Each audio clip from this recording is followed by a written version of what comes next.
Can you imagine a world without bananas, without orange juice, without chocolate? Scientists and farmers are concerned about the future of the crops grown to produce these products because they are so incredibly vulnerable to viruses and disease. In fact, there are production challenges with most crops. I hope you aren't too attached to your morning cup of specialty roast coffee. Currently, farmers are stuck using a lot of chemical pesticides to deal with these problems and to produce a good crop. However, there may be new ways to combat viruses, disease, and other agriculture pests. A powerful new tool exists that is capable of helping farmers not only combat diseases, but also make crops more efficient to grow, increase the nutritional content of our food ingredients, and reduce agriculture's impact on the environment. This new tool could have a significant effect on the sustainability of our planet. The tool is called CRISPR. You may have heard of it. You may have heard it called CRISPR-Cas or CRISPR-Cas9. It is a tool used to edit genes in plants and animals. It is a tool that will significantly complement traditional breeding efforts. At the start of the spring semester 2018, a team of 11 agriculture students at Iowa State University came together to take a look at CRISPR. They have spent the semester trying to understand CRISPR, its potential uses, and trying to answer the question, will CRISPR technology be a safe and effective tool for agriculture and for food production? Tonight they are getting together for some pasta. Let's meet the team and find out what they knew about CRISPR at the start of the project. I had no idea what CRISPR even was. It was something that was new terminology to me. I knew pretty much nothing about CRISPR. I had worked in a genetics lab before, but I hadn't really studied it. I had an agronomy class that we had a guest speaker from Pioneer, and they mentioned this new technology that they're working on. I didn't know anything about the possible use. I knew about the applications and possible implications of it in the agriculture industry, but none of the science. The first thing that came to my head was the drawer in a refrigerator. I didn't know anything about CRISPR. I was interested right away, but with my internship, I guess I never really did follow up on what it actually was. This new, novel, more advanced, I guess, I hate to say this, GMO technology. I really came in not knowing anything, and I think that brought a good perspective. That's the team. Now you're probably wanting to know more about this CRISPR thing. CRISPR. It stands for Clustered Regularly Interspaced Short Palindromic Repeats, which sounds intimidating but basically means we have a new process which lets us interact very precisely with genes, with DNA. Now before we dive into CRISPR itself, let's get some things straight. DNA is simply life's genetic software, but nature is constantly tweaking the program. All crop and animal species will naturally have their DNA alter over time. This is the driving force of evolution. Certain cave-dwelling fish, for example, evolved to cease the development of their eyes because they don't need them. They have replaced their ability to see with other senses that make them more suitable for their dark environments. Natural alterations to the fish's DNA made this change possible. Although it seems weird to us as humans, DNA alterations are happening all the time, even inside of us right now. It is completely normal. CRISPR is a tool that allows researchers to improve the efficiency of this naturally occurring process. In fact, CRISPR isn't entirely a human invention. It uses the functions of bacterial immune systems to edit or copy and paste specific portions of DNA. Imagine the sentence, "This plant is not resistant to disease." Using the CRISPR-Cas9 system, we can highlight the word "not" and remove it so the sentence reads, "This plant is resistant to disease." This is being done with the genetic sentences which spell out functions and immunities within a cell. Targeted, precise alterations of DNA is a complex scientific process that requires a great deal of research. For one thing, in order to use CRISPR, you need to know the function of targeted genes and you need to know where they are in the string of DNA. But research is paying off, and scientists are getting better and better at using CRISPR to make useful DNA changes that would take years to make using traditional plant and animal breeding approaches. So is it safe? Is it ethical? There are some concerns about the safety of altering plant and animal DNA. Alterations to DNA do have the potential of creating adverse effects and unintended consequences. But there are rules in place to make sure we don't have mad scientists, but happy scientists who are using CRISPR responsibly. There's a difference between hazard and risk. Risk equals hazard plus exposure. A potential hazard of using CRISPR is the creation of so-called off-target edits. You may achieve plant resistance to one specific disease while also making it susceptible to another disease in the process. Not cool. But we can limit our exposure to the potential hazards through scientific research and some degree of regulatory oversight, allowing us to ensure that no harmful off-target effects make it to market and to also minimize any possible unintended consequences. The same way electricity in your home poses a great hazard and has the potential to do great harm, the risk is mitigated by limiting our exposure to the electrical current. Reducing the risk of you getting electrocuted wasn't just someone's good idea, but resulted from years of science, research, and a certain amount of regulation to help keep us safe. Okay, so what are some of the potential applications of CRISPR in crops? The team spoke with several impressive researchers. We're going to continue to leverage the tools of biotechnology and CRISPRs and new biotechnology things to look at yield. We always need to improve our yield. Increasingly around the world, especially in my world of soybeans, the global market, and we are a very global market, is demanding higher and higher quality. So for soybeans, it's an oil seed, right? The number one product out of a soybean is the meal, the protein. They're demanding higher quality, better amino acid composition, better digestibility of that protein. A second product from soybeans is soybean oil. And we're working very hard to generate healthier oils and oils that have better industrial uses. We'll continue to look at things like drought resistance, heat resistance, and cold resistance. We have a climate that's changing. What if we could make a perfectly balanced food source for human beings out of the corn kernel? Because if we could completely put a whole new genome in there, we could use those little packets of tissue to make whatever, we had enough knowledge of how the metabolism works to make anything we want. So we could have perfect amino acid balance, full suite of vitamins, eat a couple of taco shells with this and you have all the vitamins you need. CRISPR has the potential to bring benefits to livestock as well. In the dairy industry, for example, farmers face many tough challenges caring for their animals with respect and responsibility. Dairy cattle grow horns which can cause unnecessary injuries, so farmers, rather than dealing with injured cows which are more vulnerable to infections and diseases, prefer to dehorn them. Generally, calves are put under anesthesia and veterinarians burn off the horn nodules. Naturally, happy scientists using CRISPR came up with a better solution: delete the gene responsible for growing cow horns. A team of researchers led by Dr. Alison Van Inenum at the University of California, Davis, did exactly that. They successfully allowed dairy cows to mature without the development of horns. The team is rigorously monitoring these animals to ensure there are no adverse side effects and to make sure the cows are safe around each other and safe for humans. The team talked to Alison about other areas of animal production that could be impacted by CRISPR. Disease resistance, I think, is a big one because, obviously, we lose about 20% of animal protein to disease. Animals get sick, they don't have good welfare. If they don't get sick, then they have better welfare, and we don't need to treat them with antibiotics. So I think it targets, and obviously if you don't have those losses, it's better from an environmental and economic perspective. So it's like, do we have a triple win here on the sustainability triangle? Who could be against a triple win? So that one is kind of a no-brainer to me, and it also addresses the concern around antibiotic use in agriculture. Genis Research in Wisconsin is working with pigs. Mark Segan describes how Genis is using CRISPR to create PRRS resistance in pigs. PRRS is a severe respiratory condition that causes suffering in pigs and is devastating economically to the hog industry. Genis is working on this gene here where it's all about virus resistance in pigs. One of these projects is called PRRS. It stands for porcine reproductive or respiratory syndrome. It's a highly infectious disease, and oftentimes when a pig herd is infected with this, they have very high mortality and morbidity as a consequence of pneumonia and diarrhea. Vaccines are not effective. They only treat the secondary infections.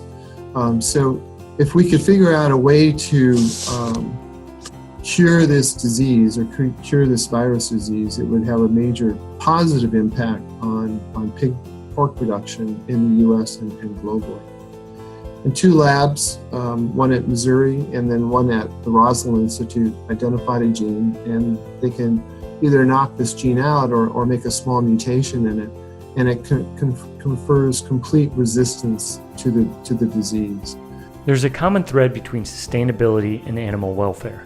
By eliminating the need to perform painful procedures and preventing the spread of disease, CRISPR will likely prove itself a valuable tool in the livestock industry. So CRISPR has a great potential to help address many of our crop production challenges. It has the potential to improve the nutrition in food we eat. It can help save our bananas, our chocolate, our orange juice. It can help address some of our biggest environmental problems. It can help increase the health and welfare of the livestock we raise. And CRISPR could also help save our life someday, but that's a subject for another day. However, will we allow CRISPR to move forward? Will we give scientists and entrepreneurs the so-called social license to help solve some of our most pressing challenges, some of which we may not even know about yet? What will determine whether or not we allow CRISPR and related technologies to move forward?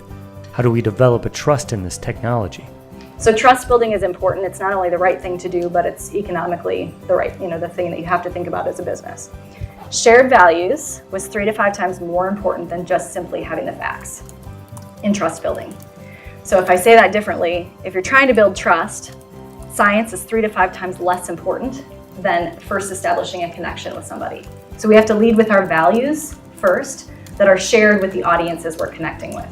We didn't do a good job with the first generation of biotechnology. We didn't do a good job of helping people understand what the advantages, what the positive impact on society and humans and animals and plants and everything would be.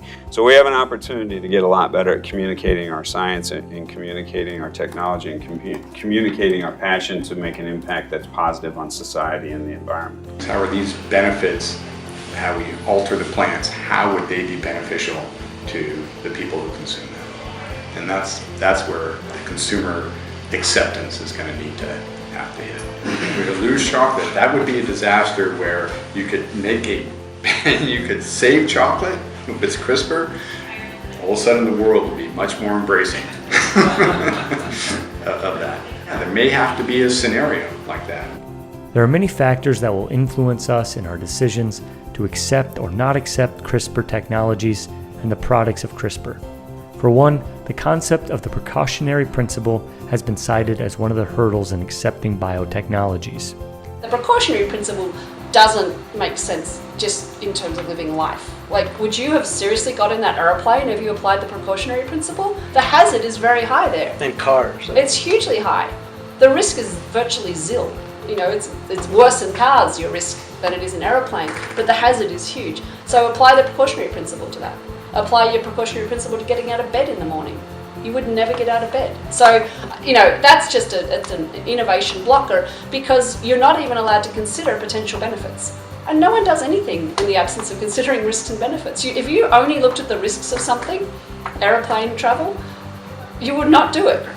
So some of the political memes that permeate the GMO debate, I think, would be just the same in CRISPR. And of course, it doesn't make sense because plant breeding-wise, we've been using hybrids, we've been using mutagenesis techniques, which are a much more blunt force instrument than CRISPR, of course.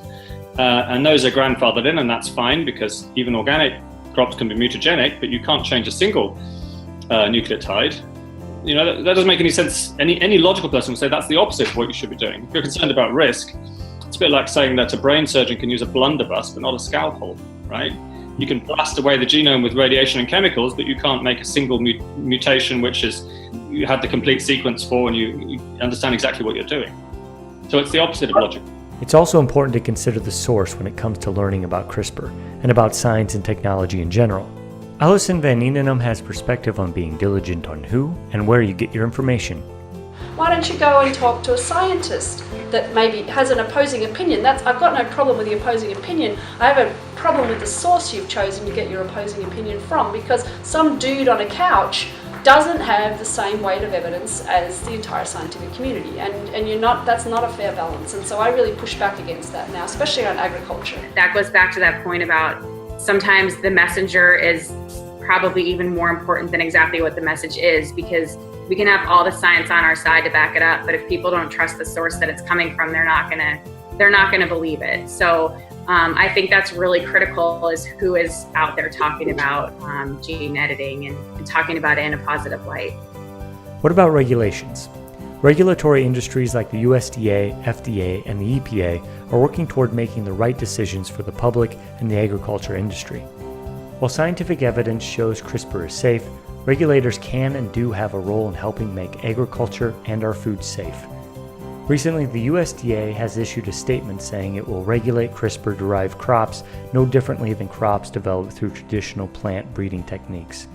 This clarification should help pave the way for a number of CRISPR-derived plant products. If we're talking about just tweaking site-specific modification of a gene that's already in the plant, probably very little or no regulatory process to worry about. From a scientific perspective, scientists want to have access to this tool and this technology. But if governments say we won't allow that, then even their scientific community is going to be not able to leverage this great technology, even though they see the promise and see that it is different than GMOs, for example, then they're going to miss out.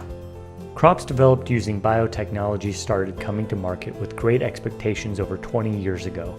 These products provided significant value to growers battling insects and weeds in their fields, but the perceived value to consumers was limited. Due to perceived limited value, misinformation about increased pesticide use, and generally a lack of good information, some consumers, branded food companies, and environmental groups turned against the use of biotechnologies in crops. The feeling is that scientists and those who develop CRISPR products need to be better aware of the concerns and needs of consumers. Those working on gene editing and CRISPR need to be more transparent about what they are doing and why. They need to be clear on the problems they are working to help solve, and they need to better educate consumers and the public about this new technology. Part of that too is what is the felt need that is being addressed by this technology, and what is it that consumers or the marketplace is saying is lacking, and how is this technology going to fill that gap? If the first technologies that leverage it are doing so in a way where people go, man, that is solving a real problem, and then we say, now transfer that same technology, now we're able to do this thing, maybe it's drought tolerance, maybe it's the waxy corn, something that isn't necessarily connected to consumers. If we can at least say, here's demonstrated competence of the industry to do this well and responsibly, and within whatever regulatory framework is established, we can leverage that success story to say we're also going to do the same thing, follow the same protocols, make sure that we're thinking about all the stakeholders involved, get that message out sooner rather than waiting to be asked about it. Then I think there's opportunity for success. I think a process of engaging multiple stakeholders, regulators, non-governmental organizations who agree 80% of the time, with what we're trying to do. We're trying to be more sustainable. We're trying to reduce animal suffering. We're trying to increase nutrition. We're trying to decrease allergenicity. We're trying to save lives from a medical perspective. If we can agree with groups that might be unlikely allies in years past about the promise that this technology represents, I think it will matter far less what we call it. When we talk about GMOs, it has a very rough history. And so a lot of people, when you talk about GMOs, first thing they come to mind is increased pesticide use and all. So when we do some education and outreach, we talk about that those aren't the main uses now, or you want to create GMOs that have increased vitamin production or is drought resistant. And that, so explaining now why are researchers still why are they making GMOs? But also now that CRISPR has lowered the hurdles of making these, it's cheaper and faster. So now you don't need huge companies with billions of dollars to make these, right? You can make them in your lab. Agriculture and the food industry have for centuries been working to produce and deliver safe and affordable food. In recent years, there has been an emphasis on producing agricultural products in a more sustainable way, in a way that sustains our planet for future generations. So did the ISU team accomplish what they wanted this semester? Do they trust CRISPR to produce safe and useful food and agricultural products? Do they think CRISPR can and should be a useful tool? Yes, I do. And I also trust the scientists who are working behind it. Again, I see myself as somebody who puts trust in people. I always try to look on the bright side of things, and I know what they are doing is for the good of the human population, and that's the way I'm looking at it. And so I have no doubt that the work that they are doing, the science that they are working on is overall to create a great product that can help the consumer population. To me, it's no different than any other natural mutation that could occur, and that we're able to do things more efficiently and be able to better our environment by using more sustainable products created through CRISPR. Speaking as a soon-to-be agronomist, I think the scientific opportunities that CRISPR provides, just because it's such a more sophisticated method of changing or manipulating, per se, the DNA of a species. There's so many more things that we can do in a much safer way. After meeting a lot of the people that are working in the field and a lot of researchers, I have a lot of respect for what they do, and I trust their character, and I trust that they want to do what's best for the world. They're not out there just to make money. We had a lot of meetings with scientific people, you know, I mean, with people that really know about CRISPR or gene modification, and I mean, all the scientific community agree that gene editing or gene modification operations are safe. So why should I be kind of scared about CRISPR? I'm excited that agriculture is always evolving with new technology. It's exciting. We're so innovative compared to some other industries. And another thing that I'm really excited about that we've learned this semester is how much it can really help third world countries. Consumers will be more accepting if we are transparent with them. So if we are crystal clear about this being non-transgenic, such as GMOs, and really differentiating between GMOs and CRISPR, and how CRISPR is only using that plant species. So just overall being transparent. The most exciting thing for me is seeing where this technology could go in the future. Hunger is a huge thing I think needs to be addressed.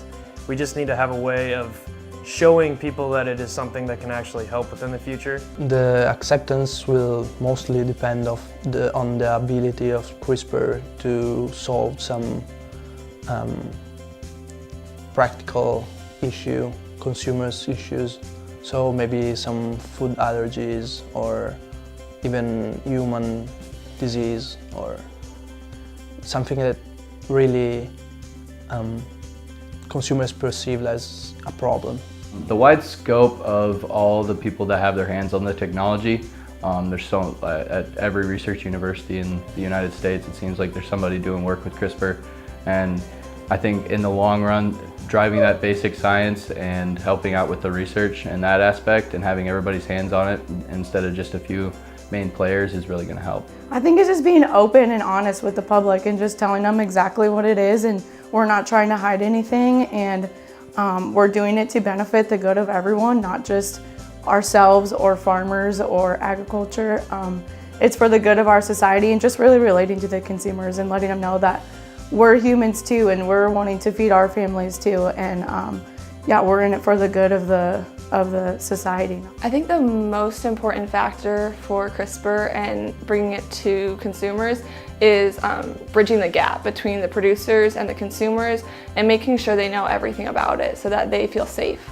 The objective of the CRISPR project team was not to convince people that CRISPR technology is going to solve all of our problems, and it wasn't to advocate for giving CRISPR a free pass. The objective was to learn about technologies and about those behind its development. It was to learn about its potential for doing some good in the world. It was to learn about potential risks and potential unintended consequences.